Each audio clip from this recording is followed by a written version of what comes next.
Welcome, welcome, welcome, everybody, to this week's podcast. And I've got the beautiful Bonnie joining me again today. So, Bonnie and I had a really lovely conversation. It was a couple of months ago, actually. I Mm, probably should have looked to see what episode it was on the podcast, but I didn't. So I don't actually know the number.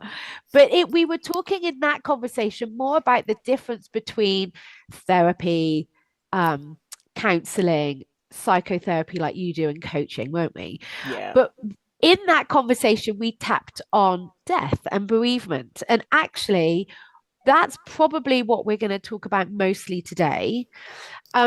You'll have to excuse me. Tech is not on my side. Everything seems to have failed me this morning. So we are going with that today. It's not going to be perfect, but that is life and that's what I teach. So this is a beautiful example of that always. So, Bonnie, do you want to start by, first of all, thank you for joining me again today. Do you Yeah, want to thank you. start by telling us a little bit about yourself and, in particular, why you're so passionate about the topic that we're going to talk about today? Yeah, yeah, sure. So yeah, thanks Nikki for having me again. Yeah, it's great to have a second go and to have come up with, other things that I realized could be really interesting to talk about. So Yeah. that's a brilliant opportunity. Thank you. So yeah, so my name is Bonnie Grotjahn, and I'm just saying that because people look at my name and they go, "Oh, hello, Bonnie," and then there's this pause, so they never know how to say it. So Yeah. just saying that for your listeners. And as you can hear, I'm originally from the US, but I have lived in the UK for 26 years now, I think. Yeah. Yes. And for the last 20 plus years, I have been practicing as a psychotherapist and counselor in private practice. And so I've had a lot of experience working with a wide range of issues, but like why grief? I think it's because, well, when I first started, before I was actually in private practice, I did a 4 year placement at a bereavement service in North London, and Oh, it okay. was it was so well run, like it was very professionally run. We had great group supervision, and just the vetting was superb, and the training, and it was such a rich area. Like the expectation was that we would stay on for 2 years as a volunteer Mhm. working with clients, and I stayed for 4 because it was just such an amazing experience. And Yeah. and I know people would say, like, really, like, isn't it a bit depressing working with all this death Mm. and stuff? But I find it's so life affirming because we all, loss comes to us all. There's just no way of avoiding it. And I think to be witnessing people working through their grief, moving from feeling, excuse me, stuck or overwhelmed or isolated, whatever it might be, to come through that and to kind of experience the transformation that's possible, Mm. like when people really engage with their grief. uh, it's just inspiring, and I find it really life affirming, and also to be a part of like helping people through that and kind of out the other side to something else. I think Yeah. that's part of it. And and I think as well the fact that personally in my own life I've had any number of challenges that I would call bereavement, so not just people dying but health challenges Mm. that really rocked my sense of who I was. Relationships ending, all of these things are losses. Yeah. um, and they're also, they're very difficult, but there are also times of transition where something new is possible. We're Yeah. always Oh, I love that. growing. There's always Yeah. possibility if Yeah. if we can embrace it. And that's Yes. sometimes the challenge. And it's so important. There's a beautiful book by Frances Weller called I think At the Wild Edge of Sorrow, something like that. My Yeah. mind is slightly going blank at the moment, but and she writes really beautifully about how grief we need to do in community. Yes. It's in our, it's in our bones, it's in our nervous systems. That's what we really need. Mm. It's not something to just do on your own. Yeah. Yeah, so I think that's those are the ingredients, I think. How have I Yeah. come back to it? So it feels a little bit like I've come full circle. It's like, oh yeah, from that voluntary placement Yeah. to come back to it, but also to come back to it from Mm.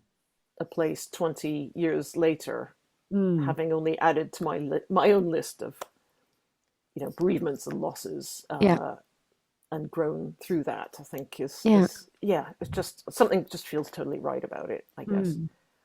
One of the parts of bereavement and grief that I think we miss a lot in when we're talking about it as a society, and I do feel that especially in England, there's a bit of a Mm. oh, must crack on, shoulders back, I'm fine Yeah. mentality. Whereas when you look at sort of more tribal communities and the areas of the world that are more connected through whatever religion or culture, they do bellow and cry together. And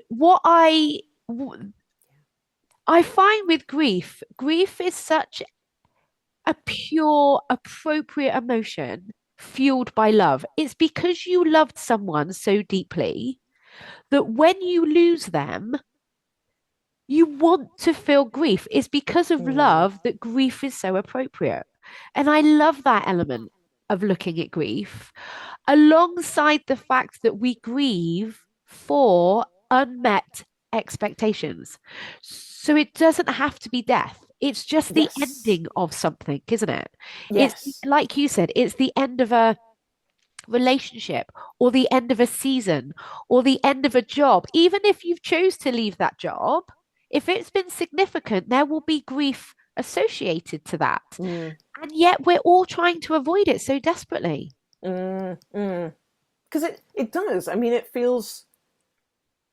I mean, so sadness is a huge emotion that we associate with grief. There are others as well, but that the pain of that loss is very physical. Mm. It does feel like, when I've been in the middle of sobbing, it feels like something is kind of wrenching me in two. Yeah. So it's on some weird level, it does kind of make sense that people would go, actually, I'm not sure I want to feel that. Thank you. Yeah. Yeah. But Because it's in that moment, it is uncomfortable to go through that mm, emotion, isn't it? And we're not taught how to sit with our emotions. mm, We're not taught that our emotions are harmless. So in that moment, when when our brain is uneducated towards emotions, it feels like that moment is never going to end. yeah, yeah, yeah, yeah. That's really interesting, and particularly I'm just thinking of a few clients I've worked with where the grief has been very raw. Like if it's been quite recent, Yeah, they sometimes after a few months they're sort of saying, oh, Bonnie, when is this pain going to end? And of yeah, course I have no answer for them, right? no, It's all I can do is just be with them in it. yeah, Yeah, yeah, and it does. You can never know when that point is going to be, and it's not just one point, is it? But it's there's a model. I can't remember who to credit with this, but there's a model of grief. I don't know if you've seen where um, if you feel like here's grief, right? yeah, It's this big, and then at first, when in the early stages, there's the grief, and then life is only just a tiny bit. The whole of your life is just a tiny bit bigger than the grief, yeah, and it's not that the grief gets smaller yeah, over time. It's that the grief stays the same size, but your life, the sense of your life, just gets bigger yes, around it, like yeah, over time, right? yeah, yeah. That's it. And I always, with any emotion, actually love to bring in compassion to that emotion because Mm, if people are willing to just sit in the emotion without judgment, without criticizing it, without shoulding it, it does actually ease and pass quicker. I think the yeah, problem comes in and the tension comes in when we try not to feel that emotion. And then it holds on because it's got nowhere to go. It's like water flowing. We don't let it flow. yeah, And yes, so that I think actually, paradoxically, that's a really big word for me to use. Um, it it never, it's like you would think that avoiding it made it go away, but it's Mm, actually feeling it that makes us feel better. And I don't think people always get that. no, I think you're right. Yeah, Yeah.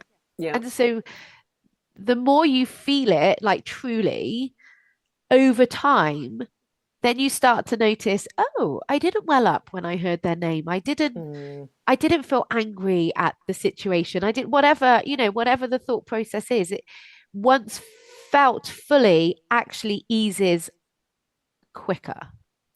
yeah, definitely, definitely. And one of the things, Nikki, that I wanted to talk a little bit about today, and specifically, and I'm happy to, we can talk about different kinds of grief, but Yeah. I was thinking to talk a little bit about something I like to call gritty grief, Yes. Tell me. which is sometimes it's known as complicated or complex grief, right? Okay. Um, and sometimes in the kind of counseling field, it will mean specifically like when the death. I mean, there are certain types of it, but it could be when the death has been particularly traumatic or Mm. violent or shocking in some way. Murders, homicides, suicide. Yep. That kind of tough end of it. It can be, for example, if somebody's had caring responsibilities for the Yep. person who's died, because then there are all these feelings they've had to put to one side in order to do the caring, and they may feel like they may feel guilty because they've not done enough, and Mm. for example, things like that. Um, and another kind, which I'm finding I'm encountering more in my practice in kind of different guises and around in different ways, but is where people are getting stuck in a process. Well, whether they're in the process yet or not, I think Mm. that's what they've come to me for help with. But is where the relationship with the person who's died, or the relationship with someone involved in the loss of a dream or a particular situation, that Mm. relationship has been a tricky one. Usually, in my experience so far, that's been a parental relationship, but it can be, say, an ex-partner or something like that. Yeah. And the mix of emotions that somebody can feel when they go, because it's not just like sadness. It's They may feel relief, they may feel guilt. There's guilt because they don't feel sad necessarily, or it's just Yes. confusing. They're confused, and they're just Yeah. like, I'm not feeling how I think I should feel. Yeah. And Yeah. particularly interestingly, what I'm finding is, in particular, I think, like, professional women who have been really used to coping and being very competent and sorting things out for other people. And I'm sure this might include people, women that you work with as well, Mm. where they're so used to keeping going. And so they're kind of trying to keep going, but actually they're realizing, oh God, I can't, this isn't working. Yeah. I Yeah. don't have the answers. I'm, Yeah. I'm a bit stuck. I'm a bit overwhelmed. Uh, Help. But they're Yeah. just not used to reaching out and needing help themselves. And so there's that Yeah. struggle and that kind of legacy. Yeah. It's it's become really fascinating to me to kind of start to unpick these layers. But Yes. yeah, Yeah. I And don't I know if do you want can to resonate unpick with it a that. little bit further if we may, because Yeah. I've noticed this, and this isn't necessarily just when grief is attached, but those women that are used to going and going and going and doing everything for everybody and always on the go, they fear stopping because when they stop, they're then Yeah. only with themselves. And if they've never Yeah. worked on their relationship with them, they've only ever been focused on the external relationships. Well, what the fuck now? Because Yeah. especially if that identity is attached to a job and you've lost a job, or carer and you've Mm, lost the person you're caring for, or you're a mother and you've lost a child, then when the identity is attached, and I'd be interested to hear more on this from you, it's that, yeah, it's like you say, gritty, that complex part of, oh, thank God I don't have to do that again anymore, along with, oh my God, that person's gone, or that situation is on. And yeah, so mm. how do you, when you get those people with you, where do you start? Well, I laugh because Like, whoa. because it's so different with every individual. Yes, of It's so course. different. But I think for me, I don't know. For me, there are a couple of things that I find helpful, um, and they're using metaphors that are slightly similar, but I'll mention them both just in case they're helpful. Yeah.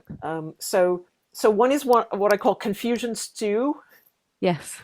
because I think when I hear the word confusion, I go, oh, okay, right. It's just a stew. It's a stew of different emotions or thoughts that the person is saying they're confused by because they're contradictory. Yeah. It's like somewhere there's a belief that, oh, my feelings have to all kind of make sense and be rational in some way. And so to say, well, actually, here's confusion stew. What are the different ingredients in the stew? That Yeah. can bring a kind of sense of clarity, like, oh, there's this guilt, there's this anger, there's this sadness because of, the mother I didn't ever have and I'm never Mm. going to have now, for example. Mm. These different, maybe feeling abandoned, maybe feeling stressed Mm. because of a certain practical issue, part, aspect of the situation. So that can be one way to just kind of unpack like what's in here. Um, and similarly, there's something called a grief pot where you can kind of make a pot. If you think of a pot and then you think, kind of like you were talking about earlier, like what are the different losses that Mm. are connected with the loss of this particular person? Yeah. There's the loss of, I don't know, we'd say meeting up for them every week for coffee, and then there's the loss of a home to go to, or there are all these different, or the loss of the dream of a Mm. trip that maybe you'd always planned to take together, or whatever. You can put all of those into this grief pot, and then each one of those aspects, anger, so each of those aspects you can take separately and kind of Yeah. work with and work on. Yeah. But as for where to start, I, it's something you kind of co-create with Yes. the client. I mean, Yeah. I don't know if you find that in your work as well, but Well, yeah, it's because like what's every person is so different in every how they person, come and forward. what I might think, oh, that's what they need to work on. They might be like, no, that really actually doesn't bother me. It's this, and you're like, okay. And so it is, especially when you're in the client's session. It We're trained, aren't we, to kind of take our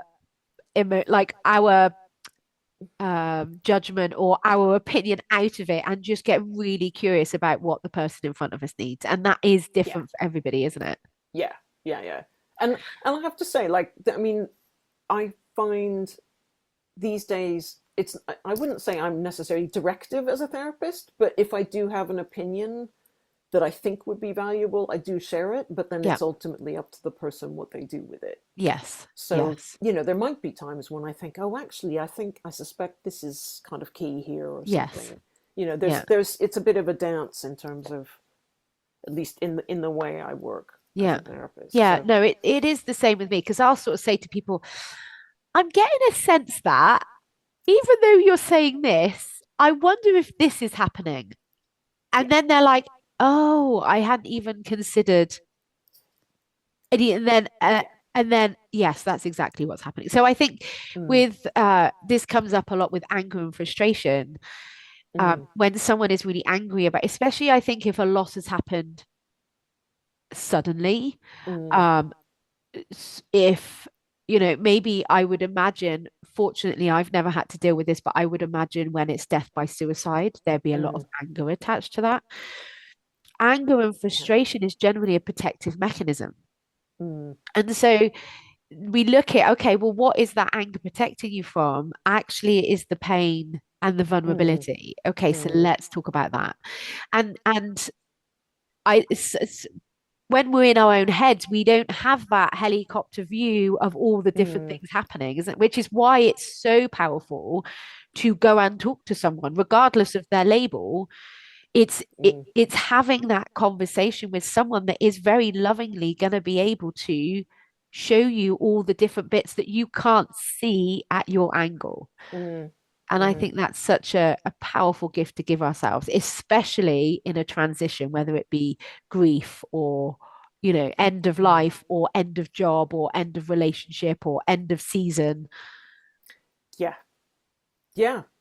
it's a little bit like I've just thought of another metaphor. I seem to be in Yeah. metaphors today, but Yeah. I was just thinking of like when you transplant a plant Yes. from like a pot to to in the ground, say, or to a bigger pot or something. Yeah. Like you have to take a lot of care with the root ball, and it's tender when Yeah. it's lost that the Yeah. pot that it's been in, Yeah. that it's gotten used to, and maybe it's gotten root bound or something. It's gotten comfortable Yeah. there, and so when something is kind of in transition like that, we need to take more care Mm. and be a bit more tender towards it, and give it more of the water, and we do all of those things like Yeah. with plants, because we recognize, oh, actually that's what they need, and we are like plants.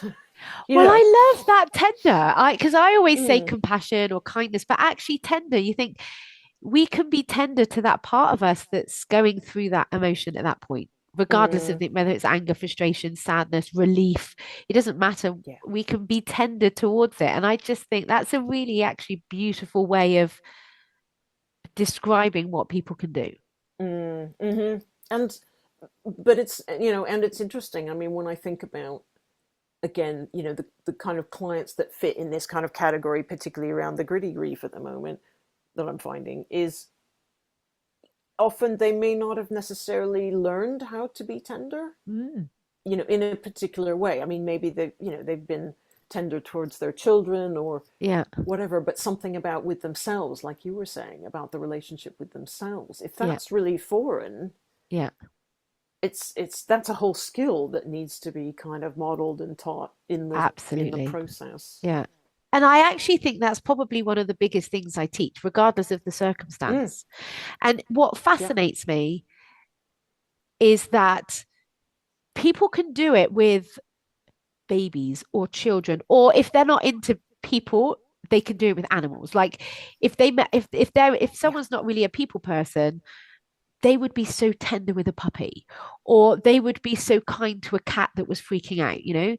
So I do believe that most people, I mean, there are Mm, obviously always exceptions, aren't there? But I believe that most people do have the ability to be tender and kind and mm, compassionate. They've just never actually considered mm, practicing that with themselves and with that internal dialogue. yeah. Yeah. And sometimes, again, for me, then almost regardless of what maybe has brought what issue has brought somebody into my practice, if that's the case, then that's another layer that we might look at. Yes. Like, so where did you learn to be this hard on yourself? Yeah. What were there any models of kind of care, self-care, whatever, Mm. and sure, it's quite common that those weren't there. Yeah. Yeah. Or Mm. that enabled them to survive that part of that life. Yeah. So it got Yeah. them here, it enabled them to survive, but it's not necessarily going to be able to let them Mm. thrive moving forward. So Yeah. then it's about, okay, that helped you then. That was great. Is it helping you now? And if it isn't, let's change it to move you forward. Yeah. Yeah. Yeah. Lovely. Yeah. Yeah, Totally. I I'm love with you that. on that one. Yeah. Yeah. So, Bonnie, are Mm. you willing to share any of your sort of specific scenarios that you've been through, just in case that helps anybody that's listening? Okay. Wow. Yeah. Um, I'm kind of going, which one shall I Yeah, which pick? one should I go for Oh today? God. Oh man. Um, it's really interesting. If I were to pick one, I mean, you could just reel off all of them reel off. Oh God. and then I'll pick one. Well, no, I mean, I think. Oh, excuse me. Good old dry tickle. Yeah. Okay, well, no, no, I'll give you a short list, and Okay. I'll give you an idea of the one that I might would like to talk about. But Okay. I'm happy to hear what you're interested in as well. Yeah. So I'm thinking, oh crikey, yeah. If I would actually start, I might come up with a very long list. But I'm thinking Go for it. when I went to university, and and then I struggled academically and I flunked out. I had to come back and reapply. And so there was that loss of kind of Mm. identity. Like, oh, I thought I was a really smart person. I was at an Ivy League university. So it was, kind of. So that has just occurred to me now, actually. It's really interesting as a loss. That is Um, interesting. Okay. so that's kind of, when I was in my early 20s. Yeah. And that's what brought me into counseling for myself in the first place. So that's Okay. kind of the beginning of a kind of lifetime of being interested in that kind of thing. Yeah. Um, and I would say also, in effect, like losing country. I chose Mm. to move to Russia first. I lived there for Wow. 6 years, and then I chose to come here and move. And so there are aspects of loss connected with that. Yeah. Um, and then other, people. My parents were both, when I was born, they were in their mid 40s, so they have both passed away now. They're both elderly, but when they did die, but and each of those losses was totally different from the other Really. Yeah. because of the difference in relationship and timing and and circumstance and so many things. My dad had Alzheimer's, so that's a different kind of loss, because you're kind of losing the person gradually, and that kind of is Yeah. a different scenario. Yeah. Um, I've had a few different relationships, including two marriages. So I've had a few relationship endings for sure, Mm. including one more recently. And then my brother passed away just over Mm. 2 years ago, and he was only 65. Mm. Um, and then the one I was thinking to maybe to talk about is, so in 2018 I got very ill with what Mm. turned out to be chronic Lyme disease from a Oh, tick okay. bite from a Yeah. tick bite 18 years previously. Wow. And I was so unwell. I wasn't working for 7 months. I had to come and live with friends. It absolutely. I was very ill, and it just turned my life upside down. Yeah. But again, even that was, there was a huge opportunity in that. So Yeah. those are the things that are occurring to me. Well, and we could dive into each one of those, is couldn't we? Mm, But I think the two that I think are the most fascinating, which I don't think people talk about, mm, because I think, when we talk about grief, we think about parents, don't we? And mm, illnesses, perhaps, and seeing them, losing them spiritually and personality, but their body is still there, and like mm, that I I I think that's, maybe not spoken about very often, but definitely when you lose people. But what I'm really fascinated by is two particular ones. That when you went from into university, mm, I think that's really interesting because people who, I'm personally not academic, so I never went to mm, university, but um I that if you found school really easy because you are clever, and then you go into somewhere, like you went into an Ivy League university where everybody's clever and you're actually the it not the was, cleverest, that's an identity shift. And yeah. with the illness, being someone who, and knowing you now, I obviously didn't know you then, but knowing you now and knowing how active you are and how capable you are, to Mm, have to be cared for, that's an identity shift. And I yeah. don't think we talk about that very often. When we have to Mm, shift an identity for whatever reason, there is a grief attached to mm, that. mm. And it pushes us to our limits. I mean, Yes. particularly when I was unwell, it's the type of unwell I was not, like some people with Lyme disease get lots of fatigue and joint pain. My Mm. version was more like burning nerve pains, like Yeah. all over my body. It was horrendous, but also really high anxiety and agitation. It was like Mm. it was affecting my nervous system. Yeah. And so literally it was like, it felt like I'd had a nervous system transplant. I struggled to sleep. I was so agitated. Mm. I couldn't actually be on my own. Like I physically just, I had to have like other bodies around me. Yeah. It was so scary. Mm. And so I had to, and I was single. So there was no single, the family I did have at that point, again, was in the US. There was no obvious Yeah. place for me to land, and I had to go out and constantly like ask people, can I stay at your place for a few days? I'm looking for a place to live. you know can I Yeah. come spend the day with you? I had to constantly like be vulnerable and just be in need. Yeah. And but what that taught me was, because I built up a good network of friendships. What I really learned to know, like in my bones, was like, oh, I am loved I'm because of who I am, not because of what I do. Yes. Yeah. And that hadn't really, with all my bloody therapy, years of therapy, on some level, like that hadn't really like sunk in. Yeah. Yeah. So it, like you say, identity shift, but then also that need to develop new skills. I mean, I Yeah. had been getting better at asking for help anyway, but still, it just pushed me to like go, oh my God, I am so vulnerable, and I have to Mm. kind of be seen to be this vulnerable. I Yeah. have no choice. I just can't. Yeah. There's nothing else I can do. And isn't it incredible when we're vulnerable with people that creates such a connection? Yeah. Such a connection. Now, I'm not saying then that we should be open and vulnerable with someone sat in a supermarket queue. That may not be appropriate, but with significant friendships and Yeah. partnerships and significant people, being willing to show your vulnerability is what creates a deeper connection. Yeah. But people tend to avoid that. So then you don't get Mm. really deep connections with people, I don't think. Mm. Mm. Because there's all that fear, and again, that's a legacy of conditioning and Yeah. things, isn't it? Like, oh, I Yeah. can't, I can't need other people, when Yeah. actually we do. We all really need each other, Yeah. but Yeah. feeling that, Yeah. That's letting really ourselves interesting. So, feel how that. did you kind of move through that and then out the other side?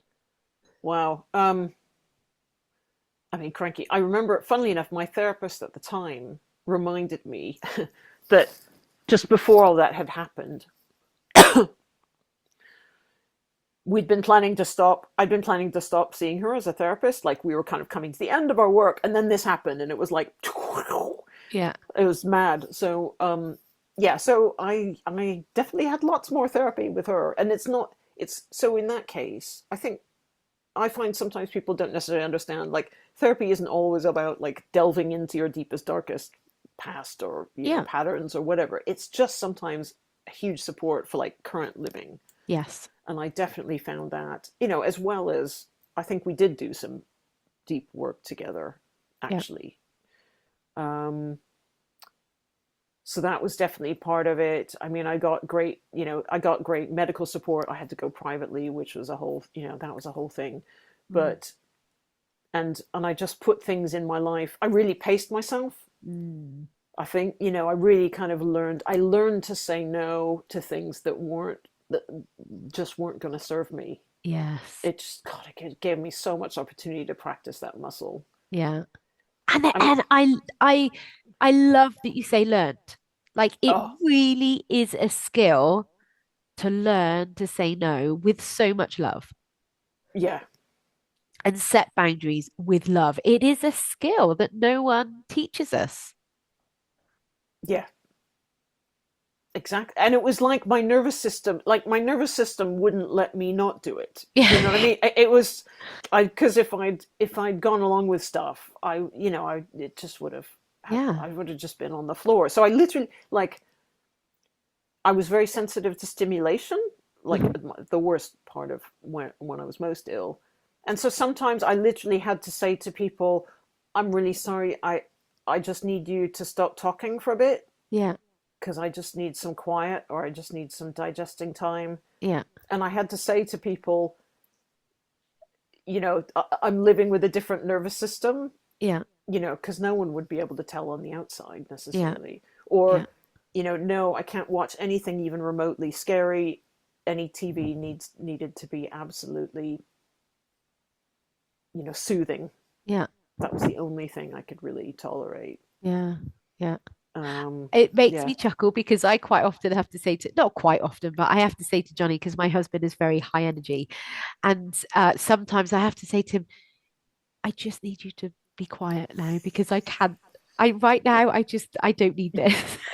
Yeah, Like, yeah, I yeah. love you, but shush.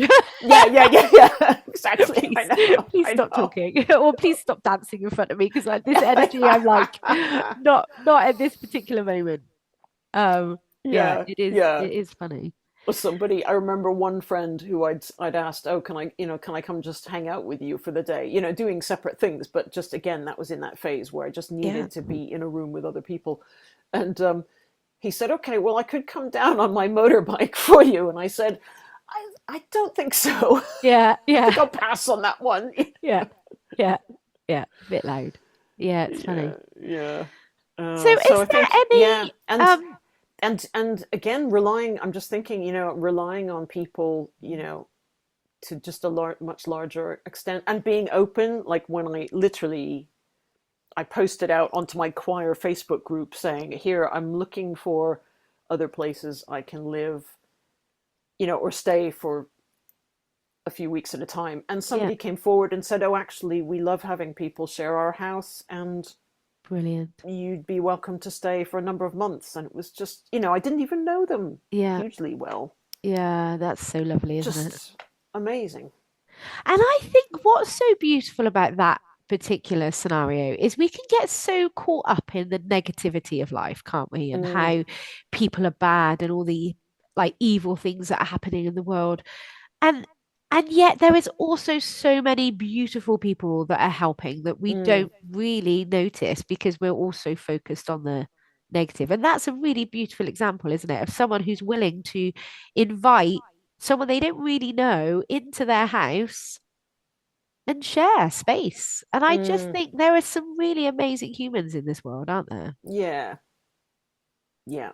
At a very, scary time. Yeah, yeah, Yeah.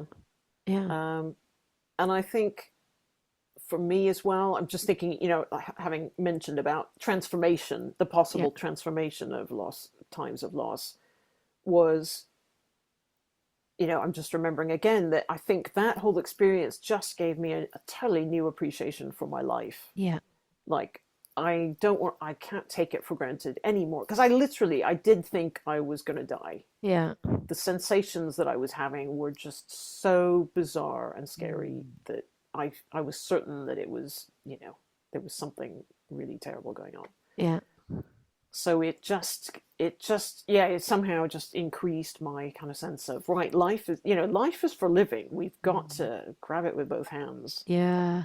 Yeah, we and do. appreciate it. I know we hear it quite a lot and it's a bit of a cringy one, but we we do only get to live this life once that we remember, whether you're into past Yeah, lives yeah, or not. But that we yeah. remember at this point. We literally do only have it once. And my husband will quite often say, and I can't remember where he got it from to credit the person, but life is like a ride. It is like a roller coaster, but none of us get out alive.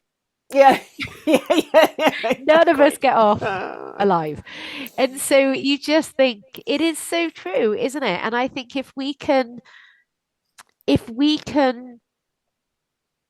learn how to be okay through the grief, mm, regardless of whether it's an end of life, end of relationship, end of job, end of identity, if we can and especially get support through that, we are stronger on the other side. We are. yeah, You can't not be. yeah, And it's having that awareness that nothing is temporary. No, mm, sorry, nothing is permanent. This mm, is only temporary. And then with that tenderness, with that kindness, supporting yourself through that, I think mm, is key, isn't it?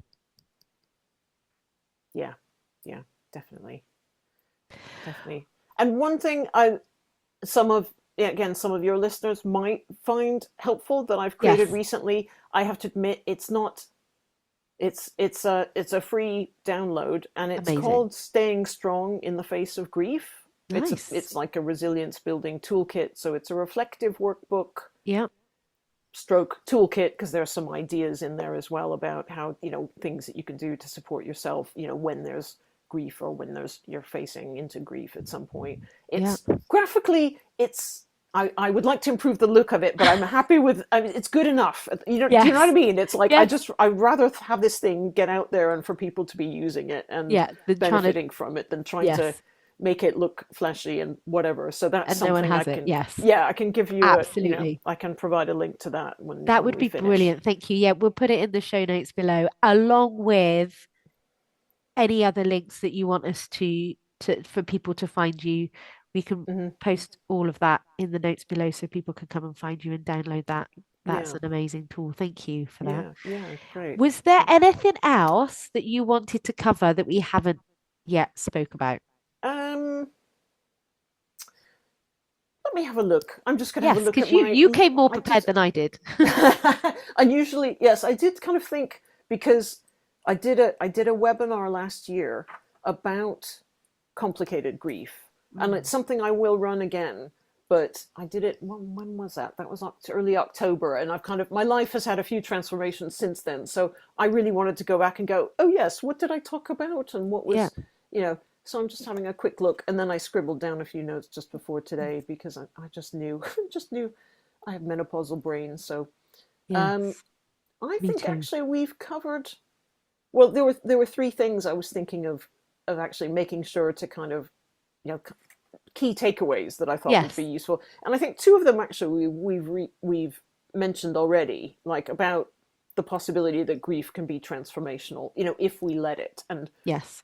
and actually that's one thing I remember coming across and thinking it's really powerful, that actually our own attitude to our own grief is Mm, so key. yes. Like, if we try to kind of put it into a box and put it on a shelf, it's going to bite us on the bum at some point if At we some don't point. actually address it. Absolutely.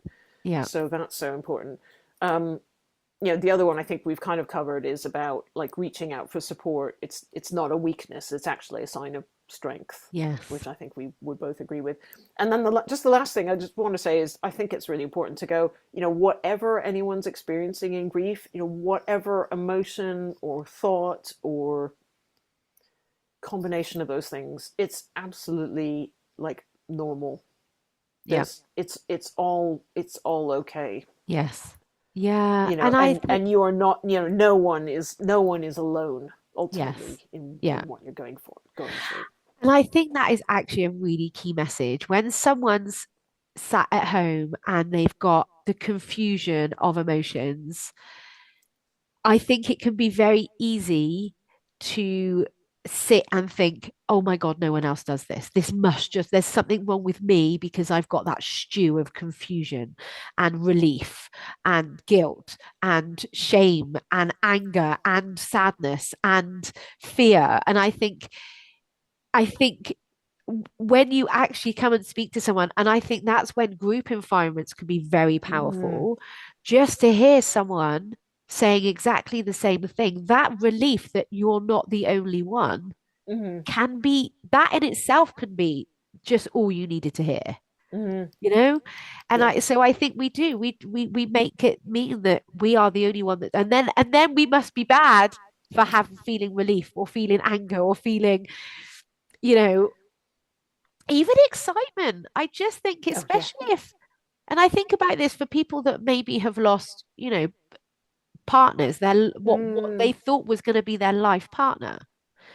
Once they move through that, to then consider the excitement of another possible relationship, that in itself must no- bring up all the shoulds. yeah, yeah, And yeah, so yeah. to hear and to get help and to be courageous enough to go along to someone like you or someone like me or a group environment where you can expose yourself to other people that are going through it does ease the discomfort, I think. Mm, I, mm, I really believe that. yeah, yeah, yeah. I mean, someday I would love to run a group program of some sort. It's Yeah. who knows. There are a few kind of ideas that are sort of simmering away at the moment. One thing I've been working on is a one-to-one, an individual program, Yeah. kind of structured program that's about helping people work through the legacy of a relationship, when Yeah. it's been a tricky one in particular. So I'm kind of working on that, but there's Yeah. there's part of me also going, oh, but what about a group thing? Anyway, who Yeah. knows? Who knows where I'll go with that? Yeah. But Yeah.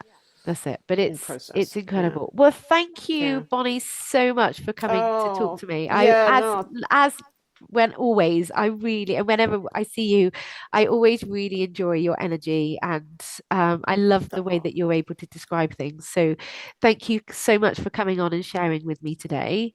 yeah. And we No, it's will been a real pop pleasure. all of the show notes below so people can find you and get in touch with you and get that support if they need to. Okay. Oh, it's lovely. Yeah, no, I really enjoyed this, Nikki. So thank you. Good. It feels like anyway. I love. There is something magic about kind of weaving, having a woven together conversation with Yes. And different do or you know different what I perspectives. So also really love is the fact that we're talking about what something that people perceive to be incredibly negative, and yet we've laughed a couple of times in this.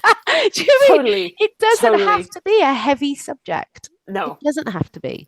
no. Um, so yes, thank you so Great. much for your time. It's been a pleasure to see you this morning. Oh, thanks, Nikki. Cheers. Bye. Bye.